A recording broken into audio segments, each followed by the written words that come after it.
జన విజ్ఞాన వేదిక ఆధ్వర్యంలో టెన్షన్ లేకుండా బ్రతకటం ఎలా అనే అంశంపై జన విజ్ఞాన వేదిక వ్యవస్థాపకులు డాక్టర్ వి బ్రహ్మారెడ్డిచే ఉపన్యాస కార్యక్రమం నిర్వహిస్తున్నట్లు జనసేన విజ్ఞాన వేదిక నాయకులు డాక్టర్ కాదా వెంకటరమణ తెలిపారు. ఈ సందర్భంగా ఏర్పాటు చేసిన మీడియా సమావేశంలో జన విజ్ఞాన వేదిక నాయకులు డాక్టర్ కాదా వెంకటరమణ మాట్లాడుతూ ఈ నెల 24వ తేదీన కాకినాడ ఎన్ఎఫ్సిఎల్ రోడ్లో గల ఐఎంఏ హాల్లో జాతీయ జన విజ్ఞాన వేదిక ఆధ్వర్యంలో జన విజ్ఞాన వేదిక వ్యవస్థాపకులు డాక్టర్ వి బ్రహ్మారెడ్డిచే టెన్షన్ లేకుండా బ్రతకటం ఎలా అనే అంశంపై ప్రసంగ కార్యక్రమం జరుగుతుందని చెప్పారు. కార్యక్రమంలో పాల్గొనదలిచిన వారు 9:45 ఐఎంఏ హాల్కు రావాల్సిందిగా ఆహ్వానించారు.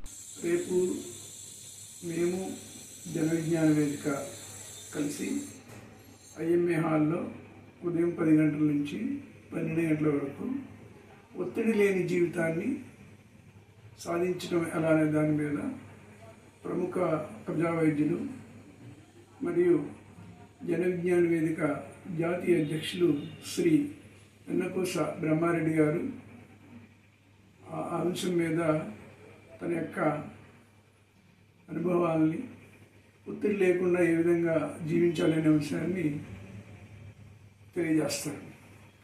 అంచేత ఈ అవకాశాన్ని వినియోగించుకుని అందరూ ఈ కార్యక్రమానికి హాజరుపరిచిందిగా కోరుతున్నాం. ఇది యాక్చువల్గా ముందు గాంధీ భవన్లో అని అనుకున్నారు వాళ్ళు, బట్ వేసవికాలం వేడి బాగా ఎక్కువ ఉండడం వల్ల దాన్ని ఐఎంఏ హాల్లో కండక్ట్ చేయడం జరుగుతుంది.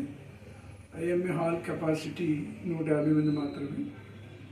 ప్రోగ్రాము షార్ప్గా 10 గంటలకు ప్రారంభమవుతుంది. ఈ అవకాశాన్ని వినియోగించవలసిందిగా అందరినీ కోరుతున్నాను.